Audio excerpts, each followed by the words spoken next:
from one extreme to the other. They went from worshiping him, oh, he's God. He's the faithful, discreet slave of God. From worshiping him like they ought not to, they went to saying, Jehovah is with all of us, not you. So they were thinking in their minds that they were putting him on an equal level with themselves when they weren't even doing that. They were trampling over him to make them as the whole of Jehovah, because it certainly isn't one person, it must be all of them. So in comes the issue, can any man live 1,000 years? Is it like there's some magical number that you can't reach it? God is banning it or forbidding it? Well, that's not the problem, because what is the difference whether you die at 90 as an old man, or 200 as an old man, or 400 as an old man? If your body is aging and dying, it's death and aging you have to fear. It is one thing to die from a poison or an accident, and another thing to find out that your body is going to give up, get old, fall apart, and die. So that is the problem that they had never figured out with mankind. The next topic to consider is Dumuzi. Dumuzi or Dumuzi, which has also been known as Tammuz. Every 13 years, the planet Mars will rise on the new year. It doesn't mean it's not rising at other times of the years, but the number of days after the sun crosses over it will be the same every 13 new years. So it's a pattern that will fit 13 years, so it's called the New Year. The original New Year was actually many days, several months, after the first time Mars rises. But because Mars fluctuates, when the Marduk calendar was created in 2009 BC, it was the very day that Mars was rising that was the 360-day New Year of Noah's calendar, the PreFlood calendar that the angels had created. The problem with Dumuzi is that conjunctions of the planets with the sun, they disappear in the light of the sun and then they come back. And so they're said to be dead. They died in the west and now they're being reborn in the east, ascending to heaven. But because of this, people are saying, oh, this is a God who's resurrected, and there is a God that was resurrected, and these are gods that have died and resurrected, or a king, or a man. And so there's a resurrection problem there because they want to put it in the religious aspect of when Jesus died and was resurrected, or anybody else that is referred to as dying and resurrected. For example, Noah. There was a real Noah. He's not the planet Jupiter or the planet Mars. But he died, and there were those people who said he was resurrected. Same with Peleg. Peleg died, and there were those who said he was resurrected. But most of the mythology is actually the planets. The planets have many different names, and they die and are resurrected. It just means that they passed over the sun, or the sun passed over them. And so it's astronomy. It's nothing to do with resurrecting people from death. It's a good symbol and a good story for it, but these are not people. And this is why we need to consider Dumuzi. There's more than one Dumuzi. There is a Dumuzi, the king after the flood. There's also a Dumuzi, a king before the flood. The one before the flood is the angel Dumuzi. He became a leader, Dumuzi the shepherd. The one after the flood is called Dumuzi the fisherman. Neither of these Dumuzis are supposed to be confused with all the many Dumuzi poems that have to do with the planet Mars. For example, when Mars crosses Venus or Venus crosses Mars, it's called Dumuzi.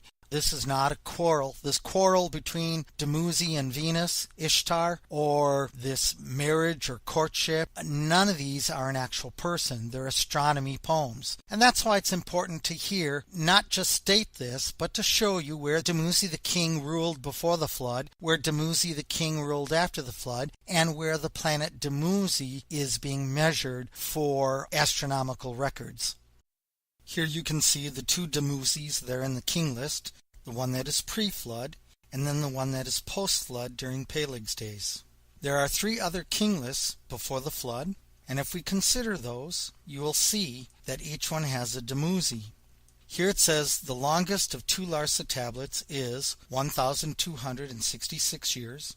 This begins on the Sars, or decades of Adam, year 390. This implies the angels created the 360-day calendar with year 391. Here we have the three lists. The Berosus list debates Opartus as 8 sars, or 80 years, or 77 years as if to be the 777 years of Lamech. In doing so, the span will stretch from year 1196 of Jared to 1198 of the planet Jupiter, or to 1200-year Venus.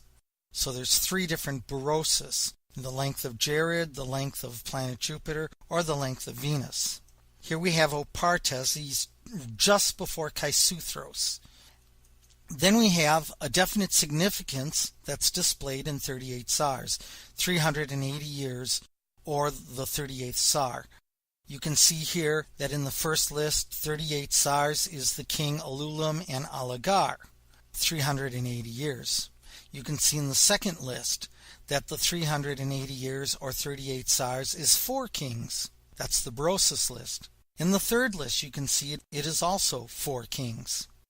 And in the final list, we have 370 years, which will take you to Noah's birth, so that the next 10 years, 380 to 390, is the first 2 decades of Noah. The longest list says it's for Kaduna, or Kachuna. The Berosus list says that this is Magalaros, right after Amenon, who is Amen-Luana. The crop list says it goes up to Dumuzi, Dumuzi-Zib. It's the merge of the name Dumuzi and the name Sibziana. And the acceptable list of 970 years goes up to Noah's birth, his first 10 and 20 years, therefore is during Kachuna again. In 2 lists, Dumuzi is the 5th king, preceded by 4 kings. This is the longest list, and it's also the list of 670 years of 8 kings. So he is the 5th king forward. But in 2 other lists, he is the 6th king, and therefore he is the 5th king back from the flood. This makes Dumuzi the 6th king forward or back in 3 of the lists. The number 6 is used to mean failure only if Saturn is regarded as the 7th planet. Dumuzi is being more than just a sar, a king, or a leader, like the calendar, and that he has been a shepherd for the sheep of God, or someone who thinks he is, an angel coming from heaven and taking his role among the other kings who have done this. A cynical opinion of declaring of him as the 6th forward or the 6th back is demeaning, to say he fell short of it, so that 4 had to follow him to try to accomplish what he couldn't. This implies that the 10 kings who ruled before the flood and failed would now seek to demand that their second chance to prove they can rule again, this time in the spirit, for 10 kingdoms before the next Armageddon. Thus, as there were 10 kings before the flood, the Armageddon of Noah's flood, these same kings would get their second chance to rule the way God has to. God can't come down in the flesh. These angels could. So he sent his son Jesus in the flesh, who did not have the power of the gods. These gods that came down before the flood, they had their own power. They did whatever they wanted. Jesus, his miracles were from Jehovah. It was Jehovah, our Almighty God, who was doing for Jesus. It wasn't Jesus himself, because God does not create men with these powers. Whenever you see these powers of telekinesis and other powers, mental telepathy, this is not a human power. These are powers that those spirits have, and they want people to think that it's humans who have these powers. But we don't. Just like Jesus did not have these powers, this was Jehovah God doing the miracles for Jesus. The longest list has 640 years before Dumuzi, while Berosus has 640 years of Dumuzi to the flood. The 600 to the end of Dumuzi's rule and 370 to the flood can be reversed so that it is 370 to Noah and 600 to the flood. This shows that the pre-flood king lists could be confused by the numbers being shifted and flipped and reversed, which they do that a lot in historic chronology, flip the numbers backwards and forward. The 500 years of kings until Dumuzi rules is confused with Nimrod's life of 500, which also ends with a Tammuz or a Dumuzi. You can see Nimrod lived from 2270 to 1770 BC, and Tammuz is July 10th of 1770 BC. Solomon had proven that July 10th of 997 BC was 773 years, while Dumuzi mathematically would be expected to be 780 years because the calendar cycle is 780 days, which would come around in 780 years. This concludes the study of pre-flood chronology from the time of creation until Noah's flood. Our current world is created by the global flood, 2370 BC. This flood was caused by an astral impact on the Julian date, November 20th.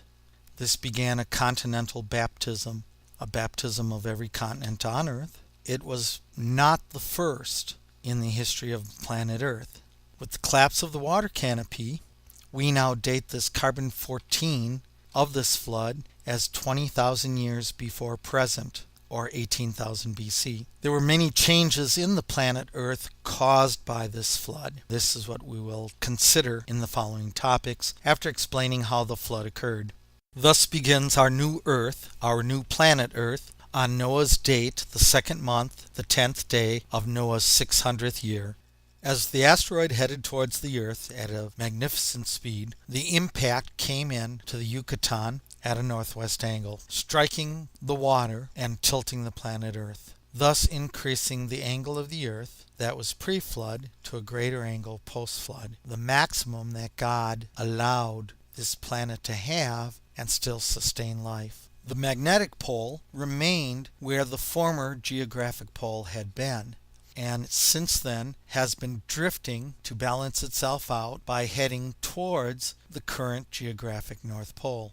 The magnetic pole has been moving faster on a yearly basis as it gets closer and closer to the current geographic pole.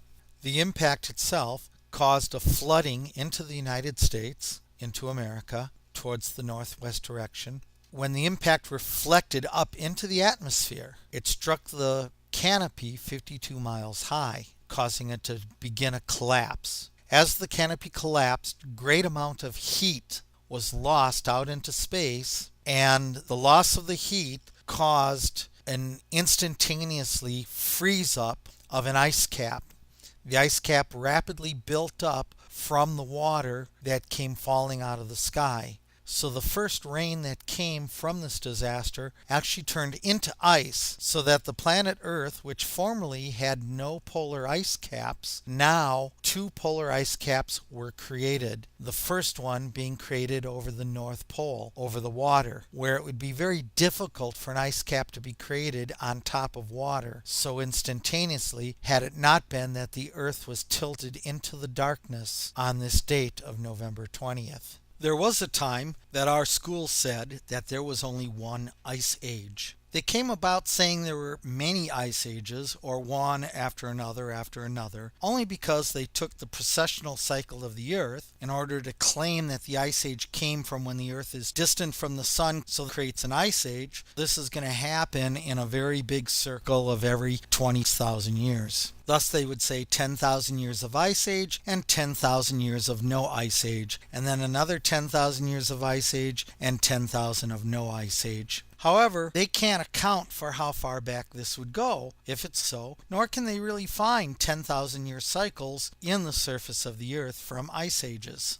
Religion was quick to accept the fact that since we have ice caps on our North Pole and South Pole, that of course indeed there was an ice age after the flood. So to have one ice age was okay. It was resolvable to agree between schools of religion and secular schools. However, this makes it very clear that the time of Ice Age, the time of men living in caves, the times of cavemen, not monkey men, these were people who lived after the flood, people who didn't build homes, people who moved to areas where there were no trees to build homes, where they didn't know what to do but to go into a cave. And so the tropical world that belonged to Adam and Eve was now pushed back to 65 million years, where dinosaurs would live in jungles and tropics and hot weather. And the Ice Age would thus come much later. Just as Noah's flood bringing the Ice Age comes after the pre-flood tropical world. We can see in our schools now the times have even changed. Now they no longer even show dinosaurs in tropics, in tropical jungles. They show dinosaurs in barren land of hills like Arizona, as if the ice age has already begun when dinosaurs are living, as if the dinosaurs don't have the food to retain all this bulk, or that the ice age is coming, instead of an instant disaster of 1 year. And so there is no consistency in whether dinosaurs were in a tropical world or whether they are now not in a tropical world. The schools of science allow themselves to learn, but when they look at religion, they say, see, you've changed your mind, you've changed your beliefs. And yet they themselves, as schools of science, are not steady or constant. They consider themselves in a learning state. So according to Genesis, according to the Bible, the ice caps were formed by the Great Flood, and that there had been no ice caps prior to then. The ice caps were therefore formed in their maximum extent and merely melted back. The damage of the land was not caused by a growing ice cap, but rather by an ice cap that was already at its maximum size, that has shrunk down to its current size and will someday shrink down possibly to nothing. These ice caps have therefore been shrinking since Noah's flood. How then can they cause damage? By floating on the waters. As the waters, the tsunamis of the global ocean, are sliding this ice cap back and forth, it's grinding down the hills on the north side. It's grinding down mountains. So the ice cap during the flood is doing the damage that scientists do say the ice cap did. The ice cap did do this damage. The ice caps were real, but this ice age was floating on the ocean. It was not solid cold ice on bare rock, just grinding away. Even glaciers up in mountains do melt. The water melts down through the glacier and comes melting down underneath the glacier like rivers. The river is not just at the front of the glacier. The river is actually under the snow. It is actually under the glacier. So even then, the ice is floating or sliding on water as if to be a lubricant. This is why America shows more ice cap damage than Russia or the other continents, because it happened during winter time that the canopy collapsed. Noah's flood began during those 40 days that it collapsed. Then we also have the fact that the greater damage is because the pole used to be in Canada. Therefore, more of the ice cap covered America than it did Russia or Asia. Another factor is then that the ice cap had started large and had melted back. Therefore, we have all the damage in America and not in Asia. This was good for Noah's sake. If Noah had lived in America, he may not have survived. But the bottom line or main point is that global disasters in the past, before man, did not stop global disasters during man.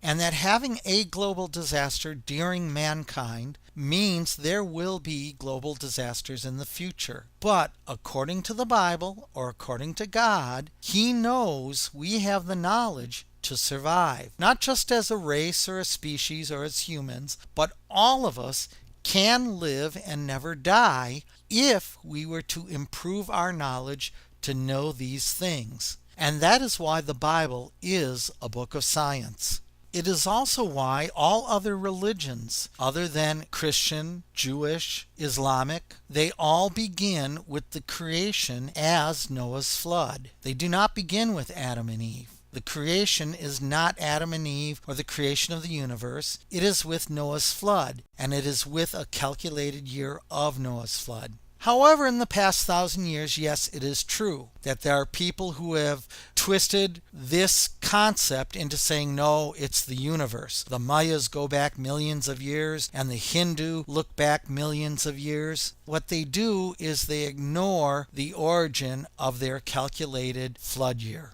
In order to cover this topic properly, we must first consider why Moses went all the way back to Adam and Eve to discuss the truth versus the lie. It doesn't matter whether it's Adam's lie or Eve's lie or Satan's lie or who started a lie or where lies come from. What matters is, do you believe lies or do you believe truth? If you believe lies, they cause death, your own death or the death of others. In order to stay alive, in order to have life, you have to require truth. It requires truth to stay alive. So now the truth must be discussed with what is true or what are lies about a water canopy or about global flooding or about even simple laws of physics that Jehovah creates when we discuss the past. We have people who want to make everything out to be a miracle. In this way, we don't have to have a respect or even consider that Jehovah has created any physical laws. They're unimportant. Jehovah, your laws, your physical laws, they're not important. When there's 1,000-year kingdom of your Son Jesus Christ, we will get anything we want. You will do what we want, not what you want. You promised. You promised you'll give us anything we want. We'll be what we want to be, not what you want us to be. You'll put those in hell that we desire in hell and put us in heaven. And the concept is all selfish and greed that people have for Jehovah God. This is why Paul says God makes the pot out of clay, and it's his choice whether he wants to eat out of that pot like a bowl, a dish, or whether he wants to pee in it and stick it under his bed. So the first truth, Genesis, our forefathers, Moses, says that there were waters above, a water canopy. The first lie is to insist that this was only water, not water vapor, not ice. The second lie is to insist that it was water vapor, not water, not ice. The third lie is to insist that it was ice and not water and not water vapor. So often there is a truth that is in the middle. All of the above is true, or none of the above is true. First, the scientific facts. A water molecule is lighter than an air molecule. This is because when you say air molecule, you mean a molecule of nitrogen. Our atmosphere is mostly nitrogen air. Nitrogen air molecules are heavier than water molecules. Water is heavier than air, but that's because water is a liquid and air is a gas. When you compare them in their same states of physical form, liquid water is lighter than liquid nitrogen, and water vapor is lighter than nitrogen air. We have a tendency to believe the opposite of what is really happening in every event. For example, we believe that things that are lighter will rise. They really don't rise. The heavier substances sink below the light substances and push them upward. So water vapor really doesn't rise. Heavy nitrogen air pushes under the water vapor and pushes it upward. And that is the same with water. Liquid water doesn't rise, but rather liquid nitrogen pushes under liquid water and so sinks to the bottom, pushing the water upward. That's the same with oil. Oil really doesn't rise or float, but it's the liquid water that pushes under the oil and pushes the oil upward to the top. Water is lighter than air, therefore it'll rise and it will set on top of the air. The reason this is because nitrogen is a number 7 and water, which is oxygen, is a number 8. Now you might think, well, that makes oxygen heavier. Yes, oxygen is heavier because if you have 2 oxygens, you're going to have 16. Plus you have the same amount of neutrons as protons, so you're going to have 32. So you have 32, which is 8 neutrons and 8 protons in one atom of oxygen, and 8 neutrons and 8 protons in another oxygen. The 2 oxygens cling together. The same happens with nitrogen. Nitrogen is 7. So you have 7 protons, 7 neutrons is 14, and you have to have 2 atoms together, so that's going to be 14 plus 14 is 28. So yes, a double oxygen is heavier than a double nitrogen, and the air is mostly nitrogen. However, water is only 1 oxygen, which is 8 protons, 8 neutrons, and then it has 2 hydrogens, which are only 1 proton, no neutrons. So as 1 proton, that makes it just an additional 2. So you have 16, 17, 18. You have 18, a weight of 18. That makes water very, very light, water vapor. In 1924, attorney Joseph Rutherford published a book through the Watchtower printing facility entitled The Way to Paradise. On page 30 He has a diagram of these spiraling clouds. It is a very lame diagram, just like today's creationists would still have 90 years later. This induced one person in my life to drop this chart so that she could educate her Bible studies that other women had given her, and to teach them that there were these rings around the earth that collapsed one at a time. Now there's a difference between rings and spheres, and it seems like many people never differentiate between what a ring is around the earth and a sphere around the earth. Even if it's open-poled, it's still a sphere and not a ring, because a sphere is spread out and its weight is upon the atmosphere, whereas a ring is orbiting. Then on page 34 of The Way to Paradise, there's a diagram of the water canopy. And it's interesting to note that this diagram does have it thinner at the poles than at the equator. The only thing is that it presumes that there were no open poles until the windows of the gates of heaven opened up over the North and South Pole. They had to already be open, otherwise the Earth would be 400 degrees Fahrenheit on the surface. The problem arises with the claim that the elements will separate into layers, or rings around the Earth that are orbiting. Here's the problem with this. First, our atmosphere itself is a mixture of gases. They stay mixed because of the airflow, because of the winds and the breezes. They don't separate into their layers because of this. And that applies 1,000,000 years ago just as much as it applies now. Then you have the concept that these are orbiting rings outside the Earth. When they orbit, there is absolutely no weight, because by orbiting they become weightless. This is why when you look at the rings of Saturn, you see that the rings can be separated with space gaps between the rings. The concept was that these rings could collapse one at a time for other floods to occur before Noah's flood. This was a concept that was published by Charles Taze Russell of the Watchtower Society. The issue with that is that there is a difference between a ring and a sphere. In order to be a sphere, the ring has to slow down, in which case it then drops down to the atmosphere and it spreads out over the atmosphere. So you either have a sphere or you have a ring. The ring will orbit out and therefore not cover the Earth, whereas a sphere will cover the Earth from north to south. The Bible describes a water canopy, not a water ring. And the Bible describes one water canopy, not one canopy above the other, above the other. Now with rings, because they're orbiting in speed, not only will they be flat rings and therefore allow the sun and radiation to hit the atmosphere, and yes, Earth could and likely did have these rings long before the ocean formed on the planet Earth. However, as these rings collapsed, they created a sphere of water vapor, a sphere of carbon, spheres over the planet Earth. When we talk about rings or spheres, it reminds me of compact discs or rings. Jehovah doesn't curse only the churches and only the schools of churches as reckless or deliberate or irresponsible. He also curses secular schools with the results of their teaching evolution, and that the takers and greedy who grab to successfully be on top to live while others die. Many live this way, and they think that behavior is Jehovah or God. However, the governments and schools and commerce and churches echo their reflection also in movies. Here's an example of one movie where discs as vinyl phonograph records are spun on the phonographic turntable. How much sooner would we have had compact disc, CDs, and DVDs had this movie not taken liberties to be stupid and show the spinning of rings on a table while a flashlight shines down on it?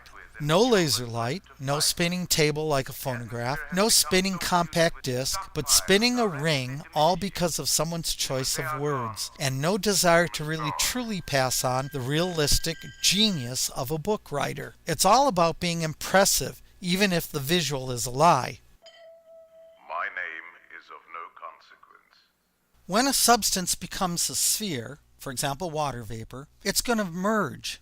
You can't have one ring of ice out in space and then another ring further out of ice in space and a third ring further out of ice in space. You can't have these rings come down to the Earth and become a sphere around the Earth without merging as one sphere. The density is going to put all the water together. It cannot stay separated with other elements in between. It can't stay separated with air in between or with space in between. Because in order to stay separated, it has to orbit. And if it orbits, it's going to be a ring. If it doesn't orbit, it's going to spread out to be a sphere. A sphere does move. It has a slow orbit, but not an orbit enough to keep it above the atmosphere. So coming down to the atmosphere, it will become one layer of that element. So you can't have different sphere layers of water that collapse one at a time for previous floods. What this means is that if there were previous floods before Adam, that it was still the same canopy and that only part of the canopy collapsed or rained,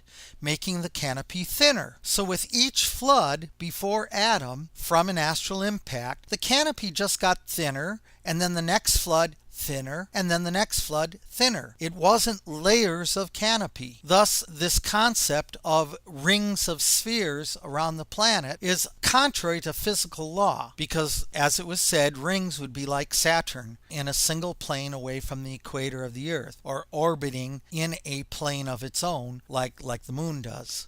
Another physical fact is now this. With the rings orbiting around the Earth, the weight to the whole Earth includes those rings. But that weight is not on the atmosphere because it's orbiting. Once the ring condenses and lowers in speed and drops down to the atmosphere and spreads out to cover the atmosphere, this ring is going to have its weight upon the atmosphere. So how much weight are we talking about? The weight of water up above the atmosphere is still going to be the same as the weight of water when it's a liquid. A pound of water weighs the same as a pound of water vapor. Water just takes up less space than water vapor does, but it's still the same amount of matter or elements. So now, this is why God had to create an atmosphere. It was not just the humidity being too heavy for breathers if they were to walk on the planet Earth and breathe, but it was also a matter of weight. The creatures that were created before humans could tolerate more weight of that water above the atmosphere than what we can. Well, how much weight can we tolerate?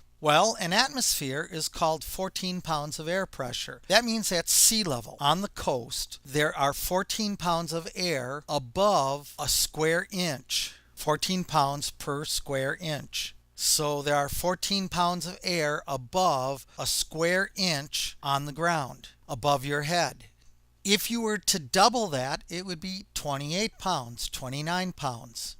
Water, when you snorkel or scuba dive, you only have to go down 60 feet. You only have to go down 30 feet for the pressure to be double of the air. If you go down 30 feet into the ocean, you have 14 pounds of water above you plus 14 pounds of atmosphere, just 30 feet below the surface. You go 60 feet below the surface of the ocean, and the salt water has a density that puts 28 pounds, 29 pounds above your head. 2 atmospheres, just 60 feet down. This means if you take 60 feet of salt water and put it above the atmosphere, you're going to have 3 times pressure. Now, fortunately, there's no salt in the water above the atmosphere, so it's going to weigh less. Instead of 30 feet being an atmosphere, maybe 40 feet is an atmosphere, and 80 feet is 2 atmospheres. So we know that the water canopy for human survival could not be any more than 40 to 60 feet of water above the atmosphere. This identifies one fact, that it was not the 40 days of rain depleting all this 40 feet of water that covered the mountains of the world, the mountains of this planet. If there were more than 40 feet of water above the atmosphere, then humans would be crushed to death. Not flattened to the ground, that type of crushed, but too heavy for their lungs, too much pressure, and so becoming toxified or poisoned, that kind of crushed. Internal pressures that humans are not designed to live under. When people go below the ocean, they have to create a submarine that has walls strong enough so that the air inside doesn't have this pressure. So when enough floods occurred from an astral impact to bring down more water canopy, the 40 feet that was left remaining, how did it stay up there? What nature did it have? Here's a diagram. We know that ice floats on top of water. It is the only solid substance that has this miracle, and it has it no matter where you go in the universe. You can go to Mars, you can go to Venus. The water that is liquid, before it turns solid, will expand. And because it expands, it becomes lighter and it floats on water. The reason it does this is so it doesn't sink. If the ice were to sink, it would stay frozen on the bottom of the ocean and on the bottom of lakes, and the top of the water would freeze again with more ice, and that would sink too. And the top would freeze with more ice, and that would sink until everything was frozen solid. Therefore, you would have a planet where the North Pole and South Pole are frozen oceans. You would have a planet where lakes every winter freeze solid, and everything that can't live in ice would die. Therefore, God created a miracle by creating water that expands. Well, this also means that hail, being carried by the wind, is lighter than drops of water in a cloud carried by the wind. It means that hail will ride on the wind higher up in a cloud, and the water will rise lower in the cloud. It is above that water vapor, the lightest, will exist. The only thing is that as you go out into space, water vapor is going to turn into ice. So turning into ice, the ice or hail will sink to join the hail that is above the water. So you have a cloud that's water on the bottom, ice drops in the middle, and the vapor above that is rising to become ice, but comes back down, and the heat turns it back into vapor. You have a cycle of ice evaporating, rising, freezing, and sinking back down. This cycle of ice and vapor is then going to protect the liquid water drops, the cloud that is resting on top of the atmosphere. We must admit that if God designed ice to float, it's an indication that somewhere in our future that winter would come along to a degree where there would be snow and there would be ice. The water canopy was not intended to be forever, because if it was, the law of ice freezing and floating would not exist. God has a purpose for it. God has a purpose with it. It was not a miracle he created as of the flood. He didn't say, now I'm going to create a flood with Noah, so I'm going to change the laws. And ice was heavier than water, but now I will make ice lighter than water. God doesn't work that way, never has. What he designs has a purpose, and although he will change that purpose, it's not a snap of a finger in which God says, I'm going to do another miracle. He doesn't do miracles. He's a physicist. He's a physicist that applies the laws he already has. And that includes things like parting the Red Sea or Noah's flood. He applies the laws he has. He doesn't break them. So now we have two issues. One of the issues is, where did all the water come from if there was a water canopy? And the other issue is, where is all the water on Earth? Where did it all come from to cover mountains? If this mere 40 feet of fresh water above the atmosphere, Earth's atmosphere, 52 miles high, is the only source of water for all this rain, then where was the source of water from that covered Mount Ararat? This mere 40 feet of water is like nothing more than a christening, a sprinkling on the head to anoint or to choose someone as their rebirth. But it's not a baptism, and that's where the answer is. The answer is the continents were baptized. They were plunged under and brought back up. So if this was the source of 40 days of rain around the whole planet, everywhere, where did the water come from that put Mount Ararat underwater? The answer is the only answer that's left. You have creationists claiming that there's water in the mantle or in magma. There isn't. The examples that they give of steam coming out of volcanoes is only where volcanoes are within 100 miles from the ocean. By being 100 miles from the ocean, those ocean plates are pushing underneath the ground and the water is coming up from the ocean. Internal continental volcanoes within the middle of a continent do not have steam when they have lava and magma come out of the ground. The data is being misapplied by creationists who are grabbing at every whim, the same way that attorney Joseph Rutherford grabbed at the idea that one ring dropped after another ring, when instead it was just one sphere that repeatedly dropped by getting thinner. The solution to this problem is to recognize the fact that since the rain did not christen the earth clean, it didn't anoint or christen or sprinkle on the head of the earth to make it clean, but instead the whole earth became baptized. We are talking about the continents plunging underneath the ocean and coming back up. It has been estimated or calculated that there are 2.7 kilometers of water if the earth were smooth. That's 2 miles of water. With 2 miles of water, we must take note that from the base of Mount Ararat to its peak is 2 miles. Though the base of Mount Ararat is already a mile above ground, the mountain itself is only 2 miles high. And that is how deep the ocean is if that base of that mountain were to drop that low. The general consensus of the whole planet Earth is that most plateaus or most upper high plains of all the continents are about a mile high. Denver, Colorado is the mile-high city because the plateau of Arizona, New Mexico, the plateau at the base of all the Rocky Mountains is a mile high. The plateau of Turkey is a mile high. The plateau beneath the Tibetan mountains, the level lands, are a mile high.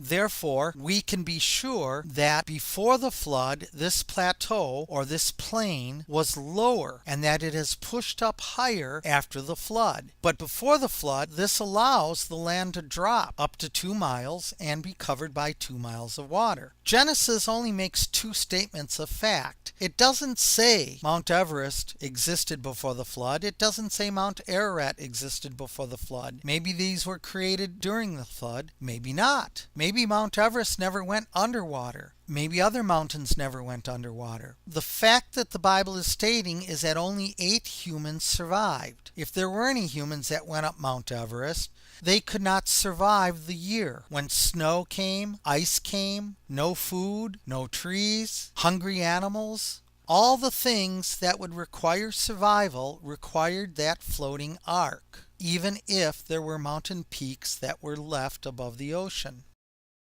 Let us analyze the chapter of Genesis 7 and Genesis 8 that Moses writes to tell the story of the flood.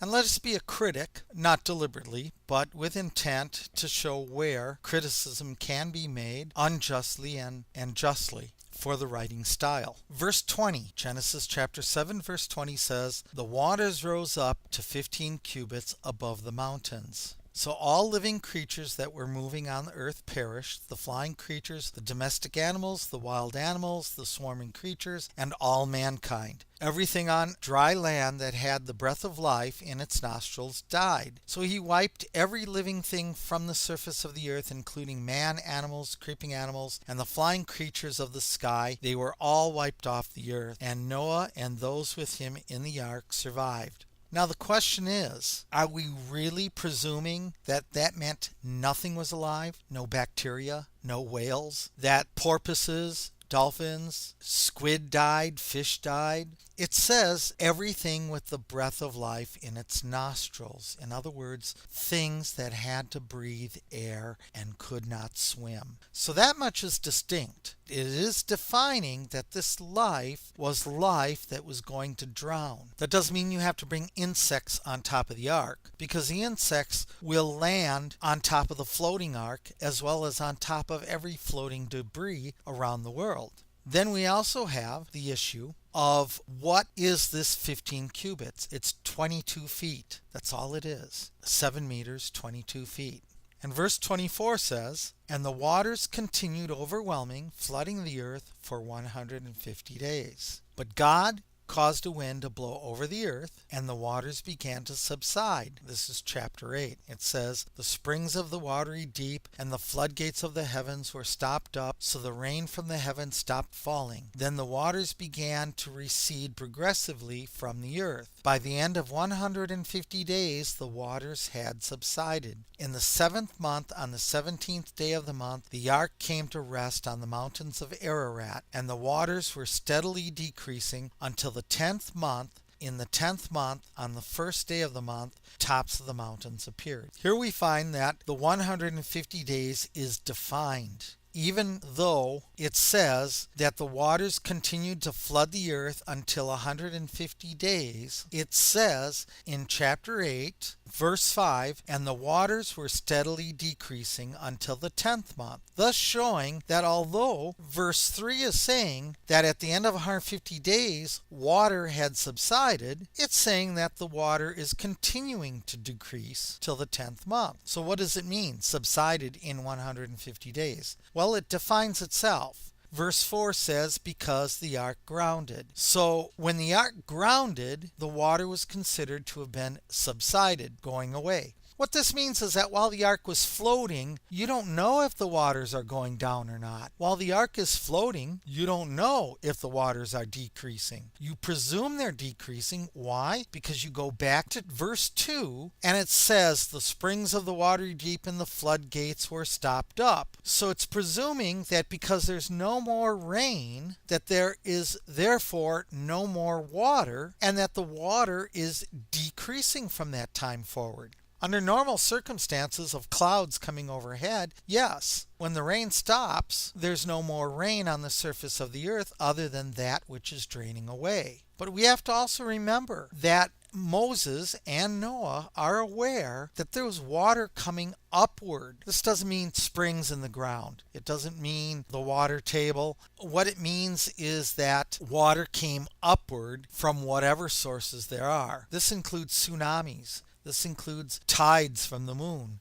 Everything that would make the water come upward. The water in the water table is only going to come upward as much as it rains. That will be the 40 feet of the water canopy, or 60 feet. But we also have the oceans coming upward. If a tsunami comes upward on land, that tsunami or salt water, it soaks into the ground. It may trap air in the ground, but it soaks down into the ground. So the water is coming upward even when we have current day tsunamis which come flowing into the land, inward, covering over the land, soaking into the land. How much water can keep coming? Tsunami after tsunami after tsunami after tsunami. This is not going to stop just because of the rain stopping. The rain can stop and this action can continue to take place up to 150 days. Because why 150 days? Well, although the water can be draining 2 days before the 150, on day 148 the water could start draining. On day 140, the water could start draining. Any of these days, the water could start draining, but we know it's draining by day 150 because it says the ark becomes grounded. Now, we assume the ark becomes grounded because it's coming downward, but the proof of the drainage isn't because it grounded. The proof of the drainage is because when it grounds, now the water comes down off the ark within the very day, within minutes, hours. The ark has grounded on Mount Ararat, and now the water just comes right off the side of the ark, and there's no water surrounding the ark. There's land. It's not dry land. It's wet. There's still waves coming in. So therefore, we know that the water started to drain somewhere between day 40 and day 150. It didn't start draining because the rain stopped on day 40. It started draining when the tectonics began to reverse and began to rise the land, the continents, and drop the oceans. When the process started reversing, that the land started coming up and the ocean started going down, that's when the process reversed and started draining. And it was sometime before day 150. So we have 110 days, 3 months and 20 days in which this happens to reverse. So therefore, the 150 days is the fact that the ark grounded and water started coming off of that ark. Now, the ark could ground on the side, on the coast, or side or shores of Mount Ararat Island, the island of Mount Ararat. But if that were so, you'd be able to see the mountain. Furthermore, if that were so, at what point did Noah know that the water was 15 cubits over Mount Ararat? This is what indicates that the first point of grounding on Mount Ararat was on the very peak. The ark was on the very peak of Ararat, and Ararat was covered by 22 feet of water. Why? Because throughout the whole flood, the ark had 22 feet of water up its side. When the ark grounded,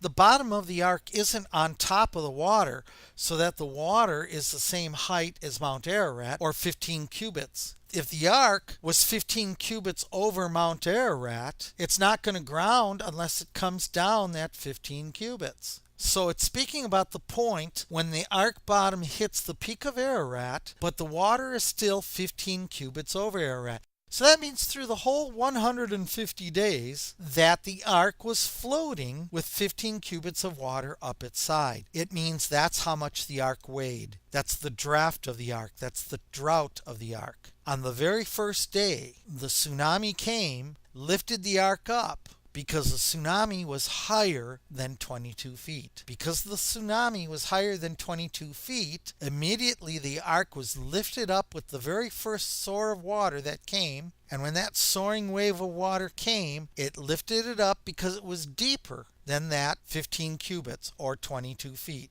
It was deeper than that. It could have been 40 feet. It could have been 80 feet. If you calculate, you'll see where we calculate that it's 40 to 45 feet every 12 hours. And we'll show you how this happens. Pause the DVD video and you can compare Genesis in these 4 Bibles.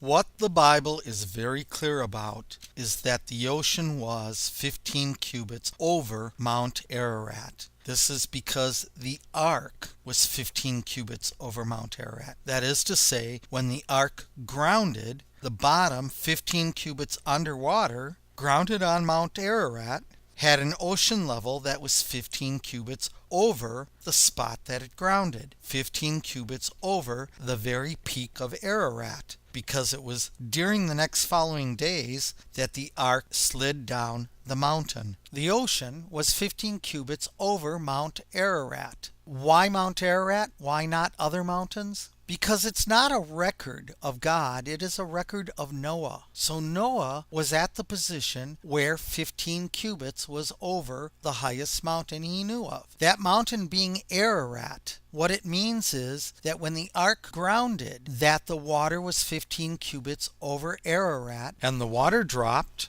and the water dropped, and it dropped, and it dropped. There were no mountains seen for 74 days. Therefore, Mount Ararat had to be underwater. How else could Mount Ararat be 15 cubits underwater than if the ark was grounded on it? So it means that for 150 days, the ark was nestled down into the water 15 cubits. No matter where it was. When it was down at the city of Sherupik and the water came up, because the water was more than 15 cubits deep, the ark settled 15 cubits into the water. As the ark floated north towards the future Babylon or the future Nineveh, the ark was higher up in deeper water, but it was still nestled 15 cubits into the water. And this is why it says that the water overwhelmed the earth or covered the earth 150 days. How much did it cover the earth for 150 days? It covered the earth 15 cubits for 150 days. The ark had 15